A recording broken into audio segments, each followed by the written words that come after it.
Assalamualaikum warahmatullahi wabarakatuh.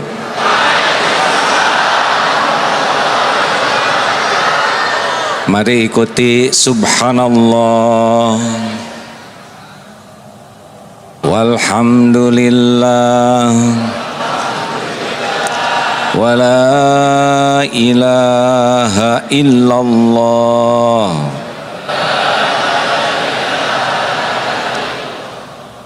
wallahu akbar la haula wala quwwata illa billah al-aliyyil azim. Allahumma salli wa sallim wa barik ala sayyidina Muhammadin wa ala alihi wa ashabihi ajma'in. Ya Allah, berkahi majlis ini ya Allah.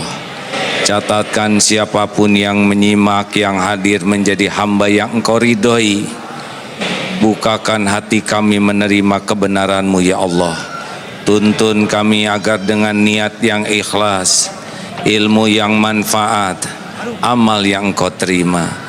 Taqabbal minna ya karim, innaka antas samiul alim. Amin ya rabbal alamin. Alhamdulillah hadirin sekalian, kajian ini yang biasa dilakukan bulanan tahun-tahun yang lalu, hari ini Allah datangkan saudara kita Ustadz Abdul Somad. Semoga Allah menyayangi dan melindungi beliau selamanya. Amin. Terima kasih atas kehadiran Bapak Ibu. Acara ini sebelumnya diadakan persiapan untuk pembukaan Masjid Darut Tauhid di Barelang. Alhamdulillah. Pak Sekda, Pak Majelis Ulama, Masya Allah juga dari DKM. Alhamdulillah, terima kasih sudah memfasilitasi semua ini. Juga kawan-kawan semua, Masya Allah. Adek, boleh berdiri asal yang belakang tidak ada yang terhalangi ya.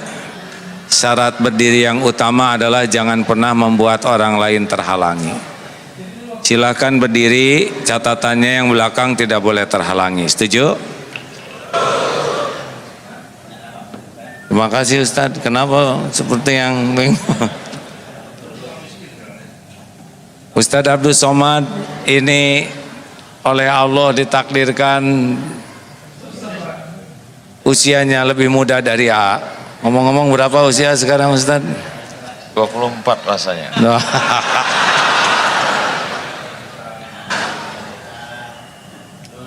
Saya 58, beliau 43. Tadi kan 43 ya. Yang asli Baru ingat tahun 2020.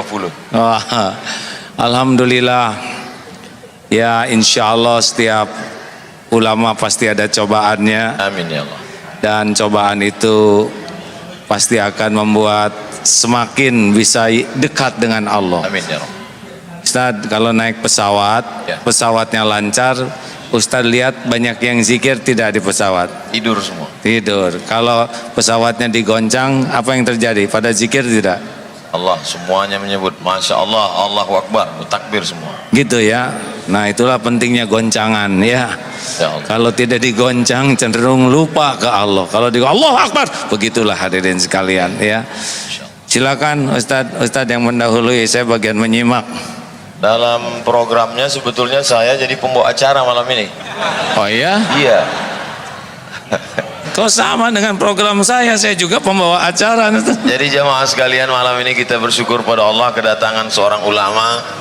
Saya diberikan kesempatan untuk membuka acara ini. Mari kita buka dengan ucapan basmalah.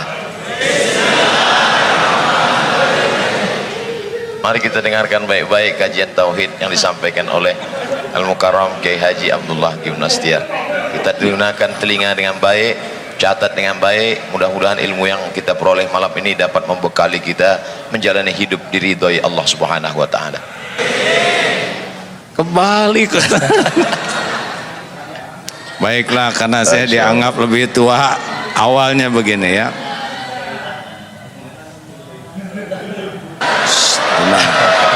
Hei, dengar. Jangan pernah berbicara sesuatu yang tidak ada manfaat. Tidak terdengar?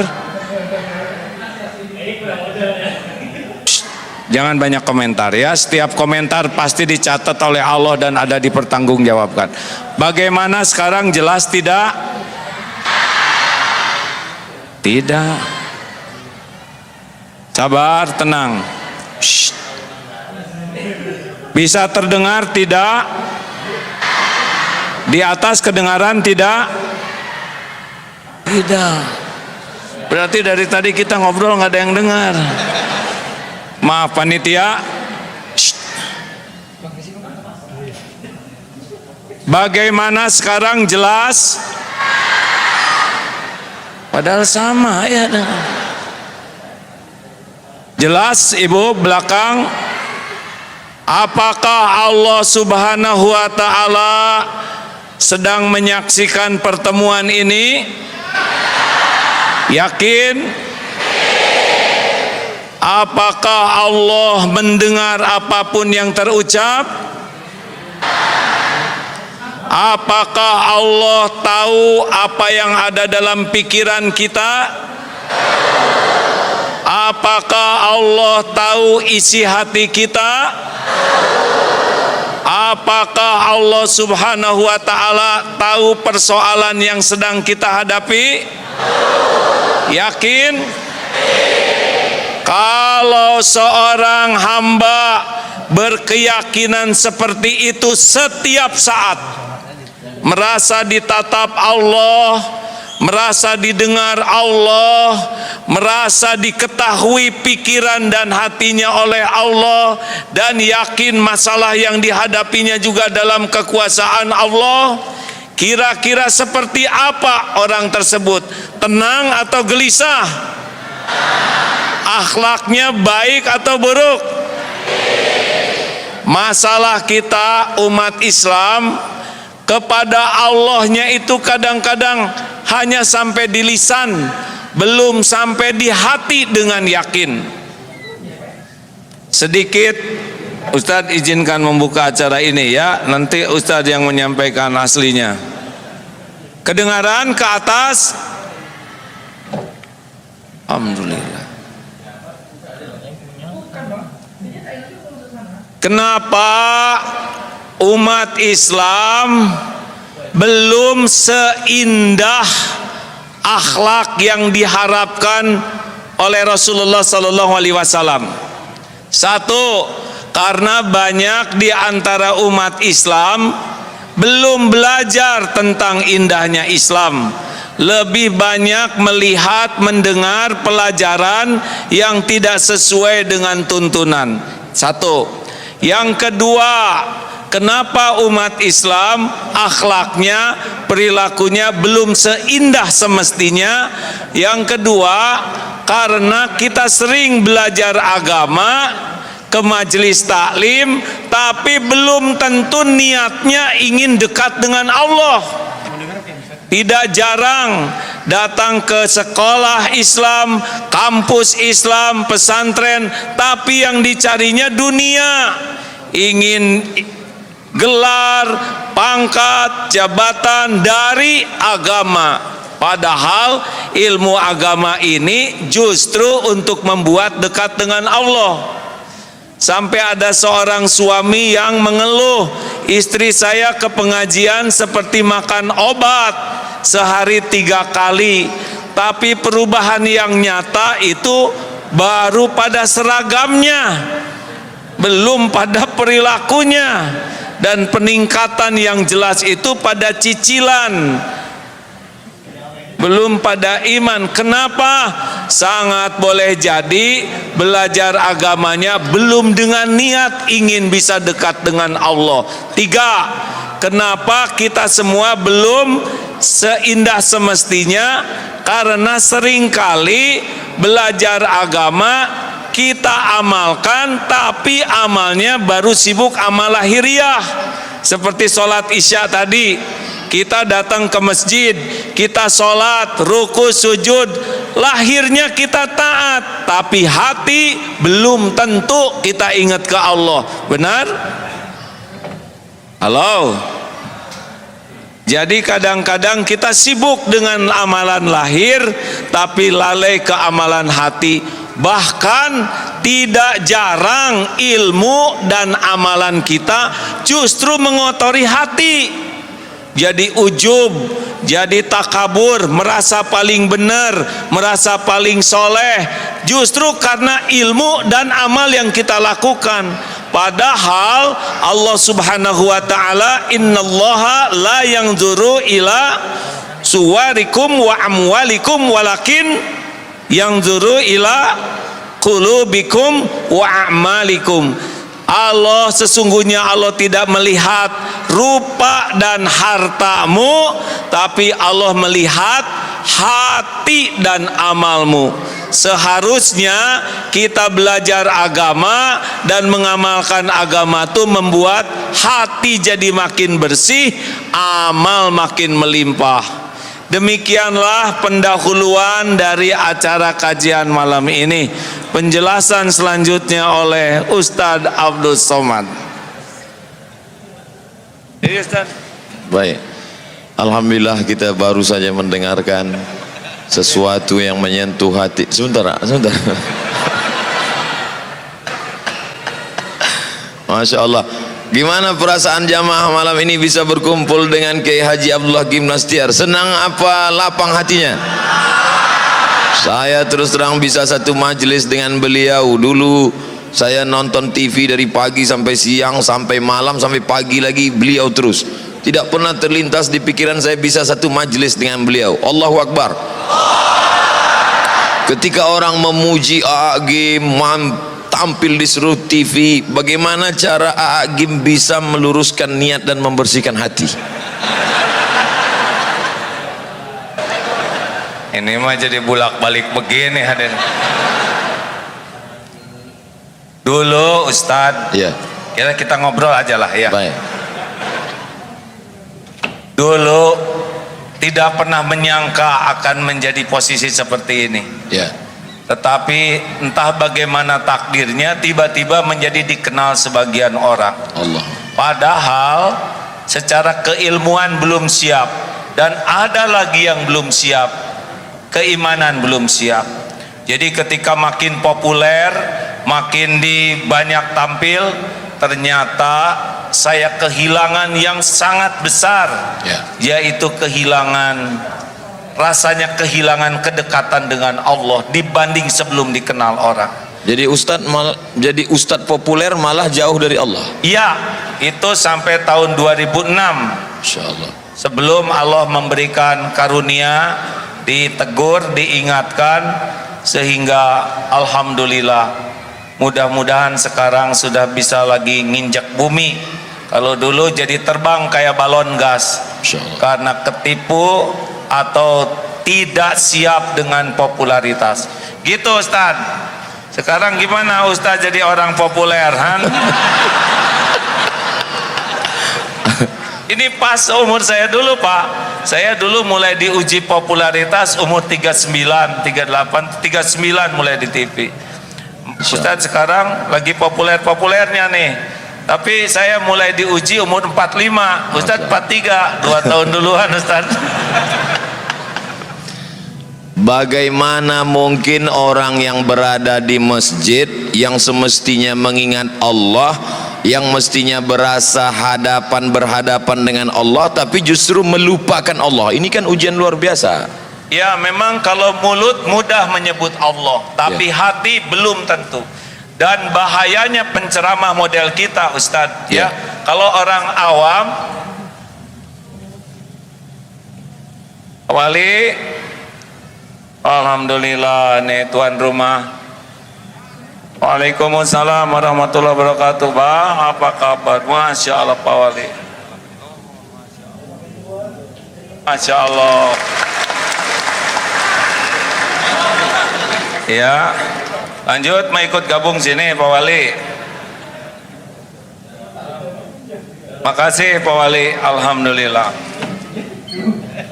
Beliau harus banyak didoakan karena jadi orang yang ditakdirkan diberi amanah. berat di Batam ini, betul. Jadi kalau lihat pejabat tuh harus kasihan ya, jabatannya tidak lama di dunia tapi hisabnya lama di akhirat.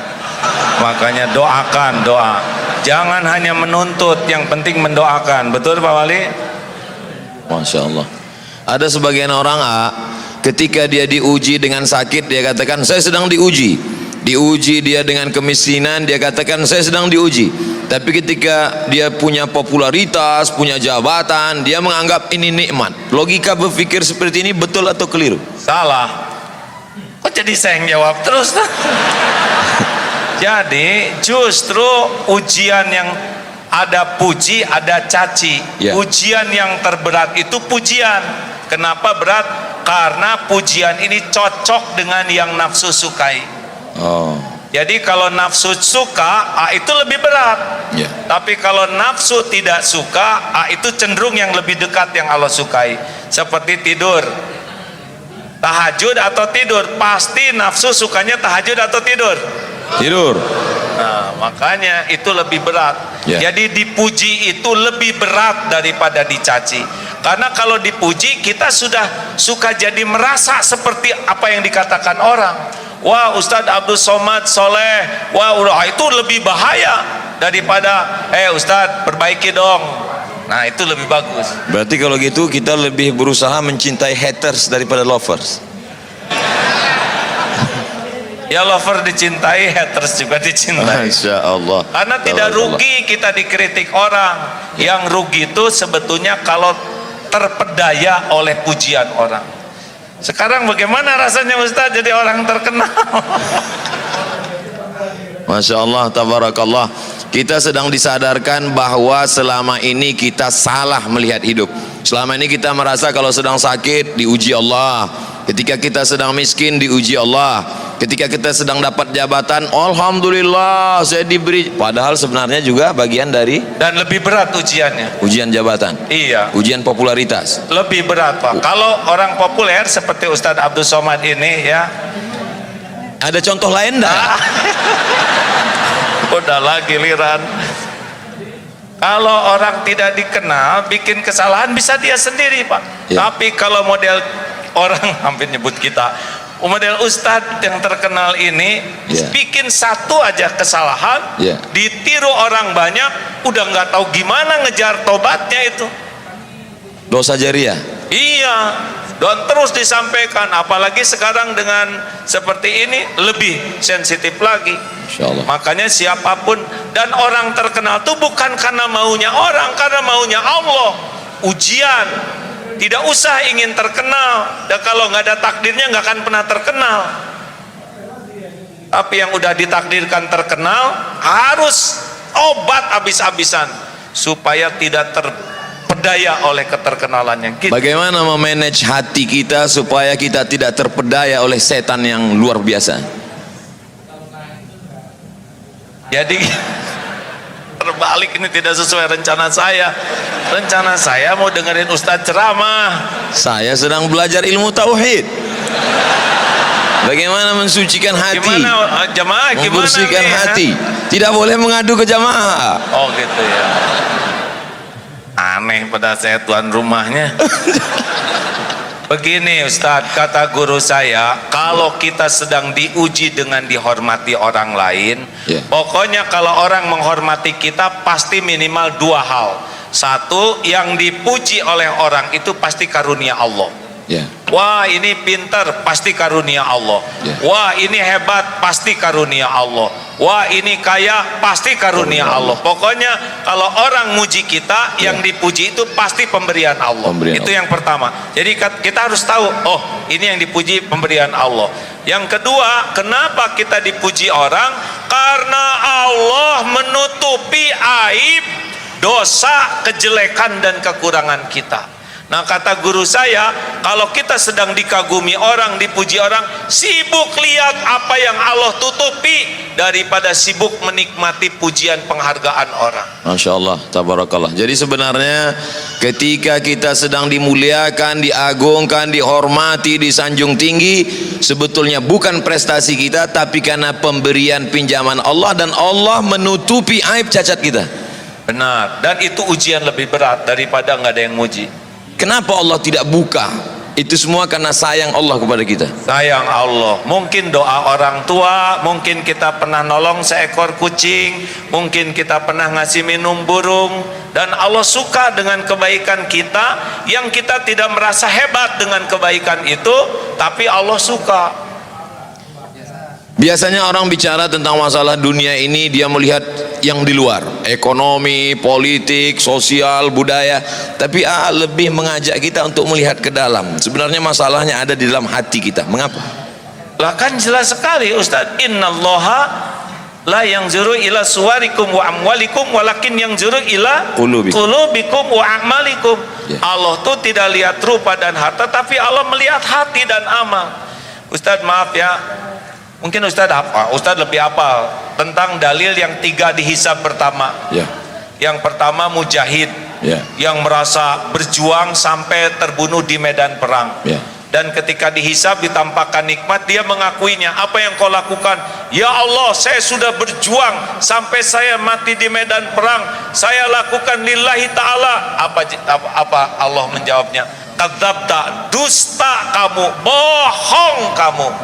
Kamu berjuang karena ingin dianggap pemberani, dan sudah engkau dapatkan pujian itu. Akhirnya dia diseret, tertelungkup, masuk ke dalam neraka. Bukan kurang perjuangannya, bukan kurang pengorbanannya, bukan kurang pengakuannya, yang kurang cuma satu: hatinya lebih suka dipuji oleh manusia daripada kedudukan di sisi Allah. Walaupun dalam pandangan manusia dia seorang mujahid, mati jihad fisabilillah, berdarah-darah. Iya, tapi Allah kan tahu hati orang. Yang kedua, orang yang belajar agama dan yang mendakwahkannya seperti Ustadz Abdul Somad, Ustadz yang lain, belajar sampai ke Mesir, sampai ke Maroko. Itu yang kedua. Merasa lama di Arab. Padahal onta lebih lama. Yang kedua. Yang ketiga kita akan lanjutkan setelah yang satu ini. Minum dulu. Minum dulu Ustaz. Ini lagi seru-serunya kita minum. Fadal.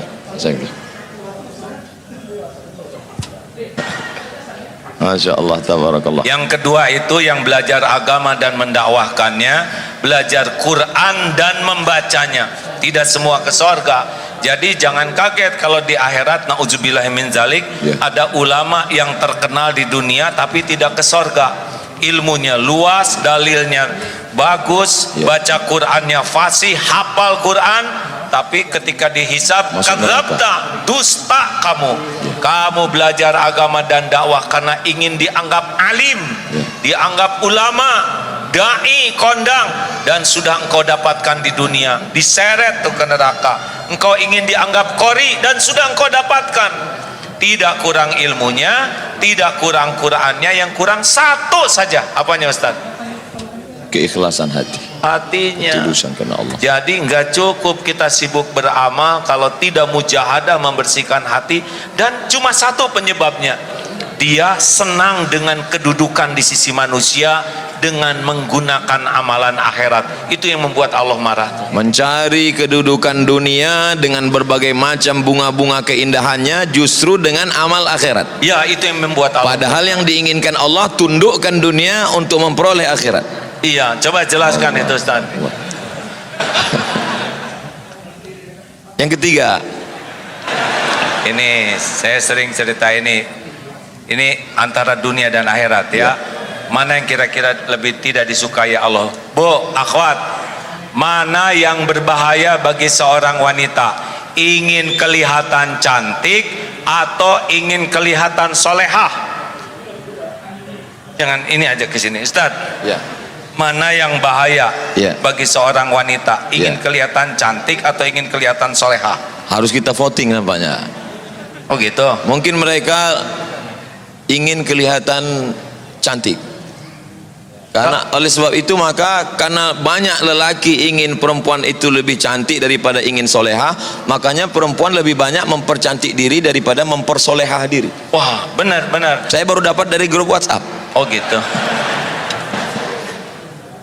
Tapi yang bahaya tuh ingin kelihatan soleha.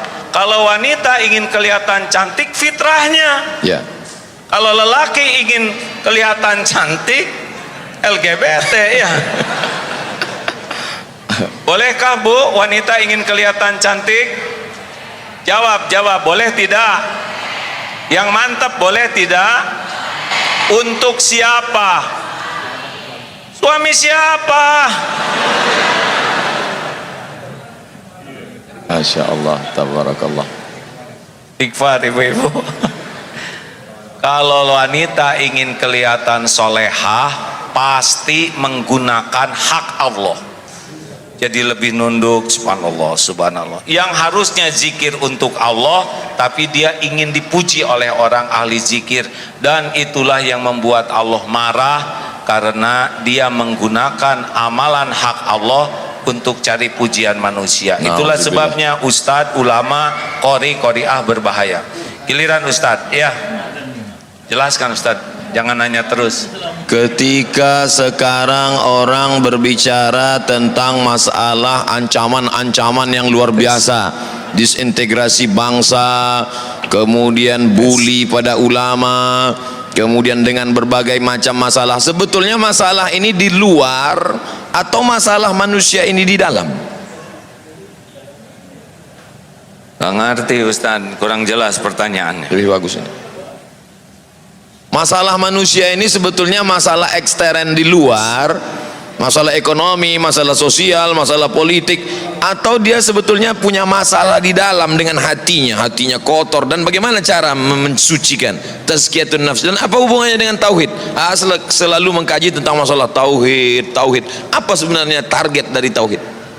Saya belum pernah ditanya kayak gini terus-terusan hadis.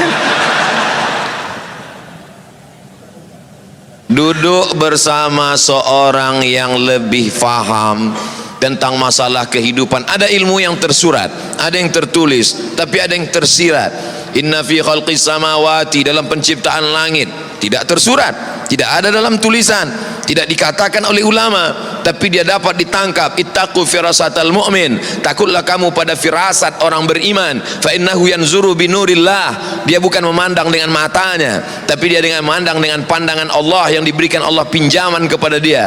Maka duduk sejenak dengan orang berilmu sama dengan duduk berjam-jam bahkan berhari-hari di perpustakaan. Kita nikmati duduk bersama dengan orang berilmu ini, maka kita ambil semuanya, mudah-mudahan jadi bekal kita di masa akan datang. Takbir.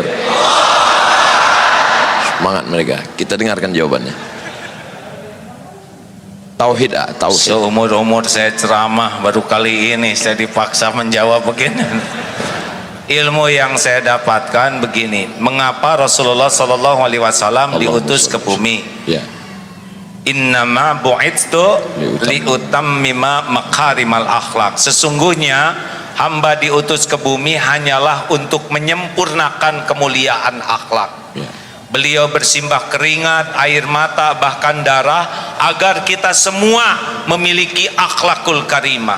Karena semua masalah itu gara-gara akhlak yang buruk. Akhlak.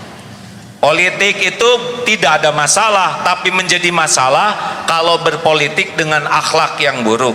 Ekonomi itu juga tidak masalah, tapi jadi masalah kalau akhlak buruk. Dalam rumah tangga juga yang jadi masalah itu adalah akhlak. Ya. Benar?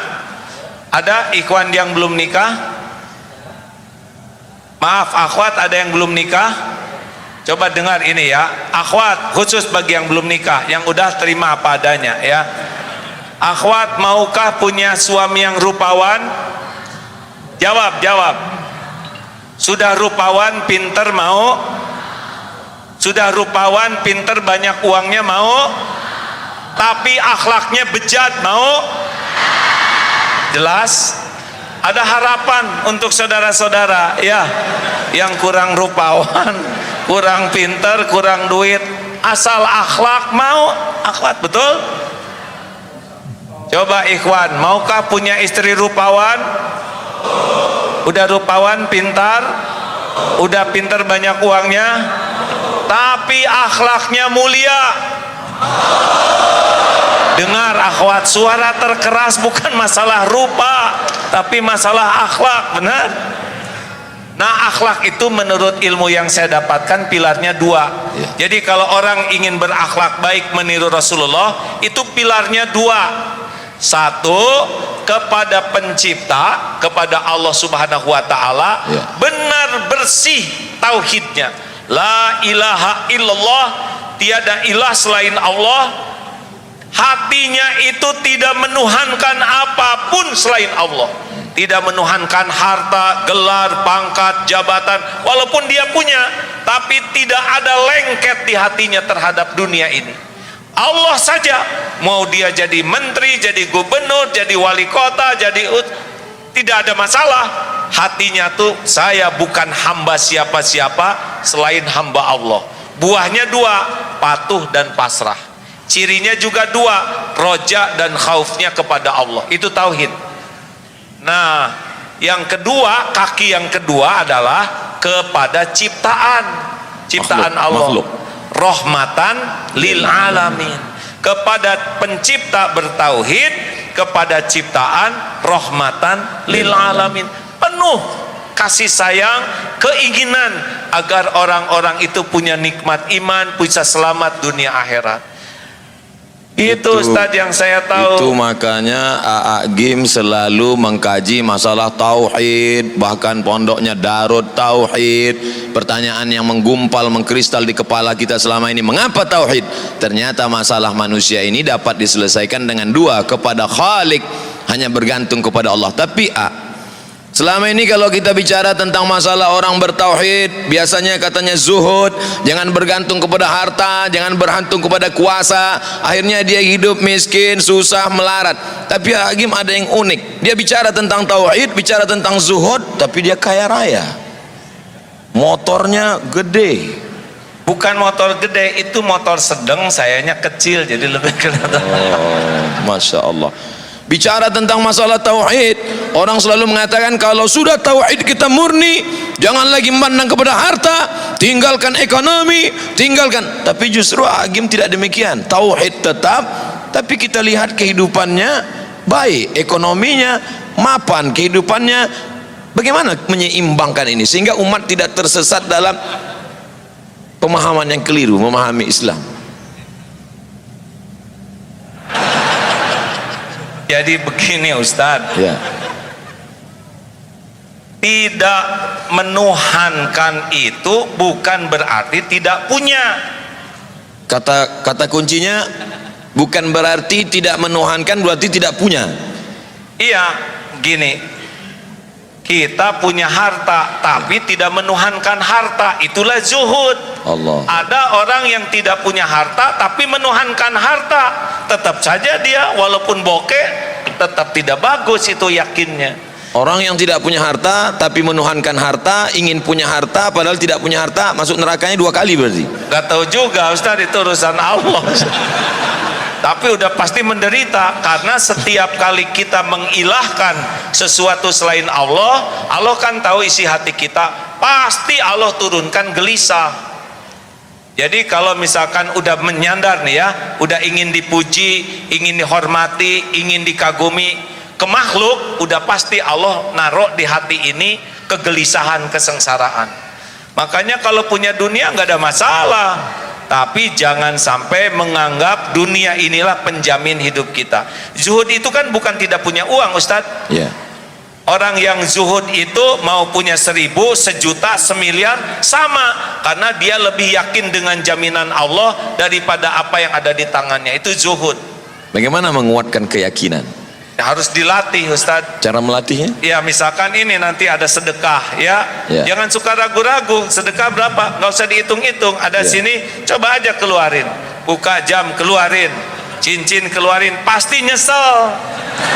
Kenapa tidak dari dulu saya jadi dermawan, gitu nyeselnya. Oh, jadi ini akan ada ujian. Ada sesudah ini biasakan diuji ya. Masya Allah. Mana kotaknya? Nah, belum Ustadz, belum panas ini ya. Iya. Jadi seperti tukang parkir, banyak mobil, Ya. tidak sombong, ganti-ganti tidak takabur, Ya. diambil sampai habis tidak sakit hati, Ya, tidak ada rasa memiliki. nggak ada. Bagaimana melepas rasa kepemilikan, rasa ketergantungan, rasa keterikatan dari dalam hati ya? Jadi saya gini yang ketempuhan ini hadirin. Jadi harus dengan riadah Ustaz. Ya. Tidak bisa ilmu ma'rifatullah ini hanya dengan belajar. Ya. Tapi harus ada mujahadah melepaskannya. Makanya seperti kalau saudara ragu terhadap uang, latih saja. Dia punya uang, potong 5%, sedekahkan. Lihat, jadi miskin tidak?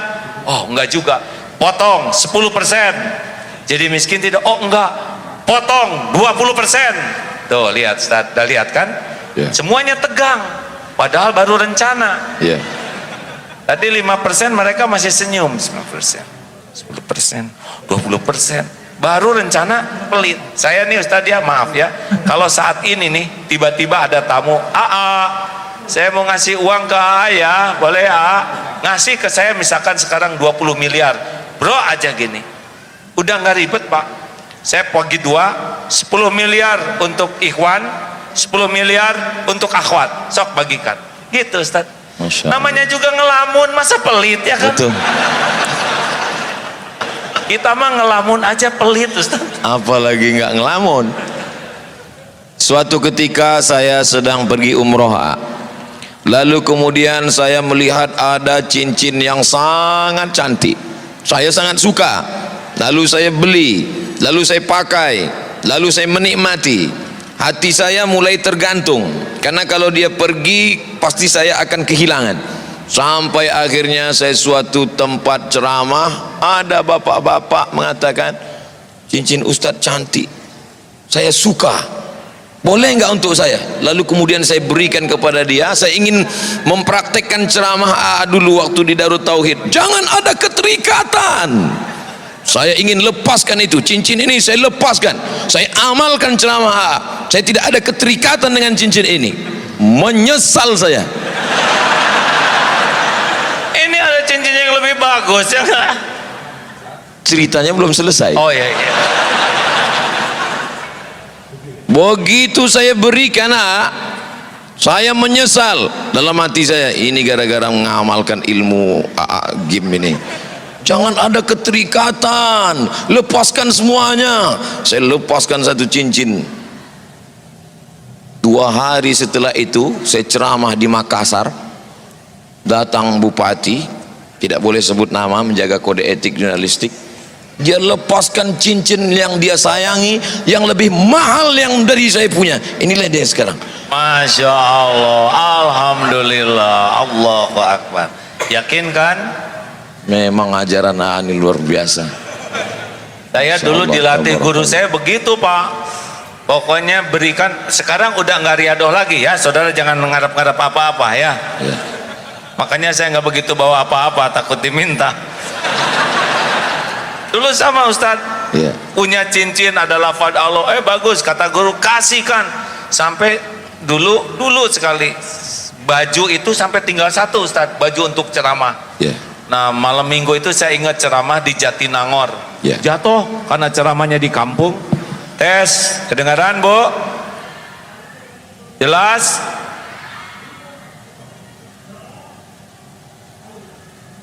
Dari tadi tidak kedengaran. Yang sebelahnya gini, yang sebelahnya gini, gimana? Jelas sekarang? Ya memang hidup tidak mungkin memuaskan setiap orang. Nah hadirin, saya ingat tuh Ustadz, Ya. pada subuh waktu itu saya masih tinggal dengan orang tua. Ya. Sedih karena pagi harus ceramah tapi baju tidak ada karena yang semalam kotor. Ya Allah, saya sudah berusaha ngamalkan perintah guru saya dan sekarang saya nggak punya baju ganti untuk ceramah. Masya Allah tuh pada subuh Ya. datang tuh tamu bawa baju batik 2 seperti ini safari. Belum pernah saya punya baju batik. Tolong pakai ini. Saya beli tapi kekecilan, mungkin dia cocok 2 sekaligus tuh. Alhamdulillah, Allah ilhamkan beli tapi dibikin kekecilan sehingga ngepasnya buat saya. Jadi benar-benar tidak akan pernah balasan dari Allah itu mengecewakan. Gimana kalau ketika memberi itu ada harapan dalam hati, mudah-mudahan Allah balas, Allah ganti, boleh nggak? Boleh. karena ngarep-ngarepnya dari Allah. Hanya levelnya belum level bagus. Kalau level yang paling bagus VVIP tanpa ada harapan sama sekali. Allah udah tahu kita berharap di hati kecil ya. Allahu Akbar. Kan lintasan hati, wa huwa alimum bidatis sudur wa asiru qaulakum awijharu bi innahu alimum bidatis sudur. Mau engkau rahasiakan kata-katamu, mau engkau keraskan seperti ini, sesungguhnya Allah tahu isi hati. Al-Mulk 13 ya. Allahu Akbar. Sulitkah bagi Allah Subhanahu wa taala memberikan yang kita minta? Kenapa Allah tidak pernah mengabulkan semua keinginan kita? Apa rahasia di balik itu? Karena belum tentu baik yang kita inginkan. Wa asa an takrahu syai'a wa huwa khairul lakum wa asa an tuhibbu syai'a wa huwa syarrul lakum. Boleh jadi engkau tidak suka padahal baik menurut Allah bagimu, dan boleh jadi engkau suka padahal buruk menurut Allah. Wallahu ya'lamu wa antum la ta'lamun. Jadi kekeliruan kita selalu menginginkan Allah ikut nafsu kita. Benar Ustaz. Padahal semestinya kitalah yang menurut Allah. Sebetulnya tidak penting keinginan kita itu, yang terpenting keinginan Allah yang terjadi pada diri kita. Bagaimana caranya menundukkan keinginan kita mengikut kehendak Allah ketika yang kita inginkan tidak tercapai, hati kita tetap lapang plong? Gimana caranya? Ya Allah, belum pernah sepanjang saya ceramah jadi terdakwa begini. Santri di Darul Tauhid mah nggak ada yang berani kayak gini Ustaz. Nggak apa-apa begini hadirin, sebetulnya saya mau dengerin ceramah beliau ini. Setuju tidak begini atau saya balik aja? Jadi Ustadz, apa pertanyaannya tadi? Selalunya kita menginginkan Allah mengabulkan keinginan kita. Ketika Allah tidak memberi apa yang kita inginkan, lalu kita merasa sempit, sulit, marah. Bahkan tidak sedikit dari orang marah kepada Tuhan. Nauzubillah. Bagaimana kita menundukkan keinginan kita mengikut kehendak Allah dengan hati yang lapang? Memang ini tauhid. Kalau kita tahu Allah Maha tahu yang terbaik bagi kita, kita tidak akan ngotot dengan keinginan kita. Kita pasti melakukan dua hal. Satu, musyawarah dengan orang yang ahlinya. Yang kedua, istiqoroh. Tugas kita kan cuma 3: meluruskan niat, menyempurnakan ikhtiar, dan pasrahkan kepada Allah. Kita ini hamba, tidak berhak mengatur Allah. Kita ini hanya melurus. Tugas kita kan bukan menentukan sesuatu. Tugas kita tuh niatnya lurus, lillahi ta'ala, ikhtiarnya maksimal di jalan Allah. Dan yang ketiga, kalau baik silahkan, kalau tidak baik jangan. Mungkin praknya ini yang penting tuh Ustaz. Kalau orang tidak pakai prolog niat cara yang benar dan tawakal, pasti luka. Ini kan prinsip luka di hati itu kan karena melekat. Seperti perangko melekat di amplop, ketika dicopot robek dia. Nah, kemelekatan hati kita, lengketnya hati dengan sesuatu, itulah yang bikin kita banyak sakit hati. Karena melekat. Kayak pengen dipuji, orang tidak muji, sakit hati. Pengen dihormati, orang tidak menghormati, sakit hati. Gitu. Keinginan sumber penderitaan. Oh ya? Iya benar juga. Ada lagunya itu, Pak. Coba Ustadz jelaskan lagu keinginan sumber penderitaan. Semakin besar keinginan, semakin besar hawa nafsu, semakin besar kekesalan dan penderitaan ketika tidak terkabul, karena kita sudah membuat suatu obsesi besar. Tapi kalau kita lihat hadis Nabi SAW, Nabi berkata, saat aku lihat percikan batu pertama, kamu akan membebaskan Rom. Saat aku lihat percikan batu pertama ketika menggali khandak parit, ketika berbenturan pacul besi itu dengan batu, aku melihat cahaya. Kamu akan membebaskan Yaman, kamu akan membebaskan Syam, kamu akan membebaskan Rom. Apa beda obsesi keinginan dengan cita-cita? Karena Nabi mengajarkan kita punya cita-cita tinggi. Ada dalilnya, ihris ala ma yanfa'uk wasta'in billah wala ta'zaz. Yang lanjutan dari al-mu'minul qawi, ahabbu ilallah minal mu'min. al-mu'minul qawi khairun wa ahabbu ilallah minal mu'mini dhaif wa fi kullin khairun. mukmin yang kuat lebih baik dan lebih dicintai Allah daripada mukmin yang lemah, kalau pada keduanya ada kebaikan. Ihris ala ma yanfa'uk, bersungguh-sungguhlah, antusiaslah, semangatlah dengan apa yang bermanfaat bagimu. Ada lanjutannya, wasta'in billah, minta tolong ke Allah, wala ta'jaz, dan janganlah kamu bersikap lemah. Jadi kata kuncinya adalah bermanfaat atau tidak bermanfaat, dan minta tolongnya kepada Allah. Silakan punya cita-citi setinggi bintang di langit, tapi jangan pernah lepas dua, bermanfaat atau tidak bermanfaat. Cita-cita ingin jadi gubernur boleh apa enggak? Boleh. Bukan obsesi, bukan menurut hawa nafsu. Tergantung dalam bayangannya gubernur itu apa. Bahkan cita-cita jadi ulama juga harus dipertanyakan. Ya. Kamu ingin jadi apa? Saya pengen jadi ulama. Kenapa? Karena ulama itu keren, dihormati orang, pulangnya dapat amplop. Nah, dunia itu bukan pengen akhirat. Nah, kalau gitu ulamanya tuh dunia, itu nggak boleh. Dia pengen jadi ulama versi itu. Kalau saya ingin jadi ulama, kenapa? Karena saya ingin punya hati yang takut ke Allah. Bagus. Pengen jadi gubernur, boleh, terserah mau jadi apa. Dengan jadi gubernur, mudah-mudahan saya bisa mengambil keputusan yang paling adil. Karena Indonesia ini dibangun dengan negara kesepakatan. Tolong ini teman-teman disimak ya. Indonesia ini dulu awalnya dibangun oleh kesepakatan para tokoh-tokoh kita, tidak hanya umat Islam. Tapi ada juga tokoh-tokoh yang selain agama Islam sepakat membangun negeri ini dengan berdasarkan Pancasila. Itu kesepakatannya.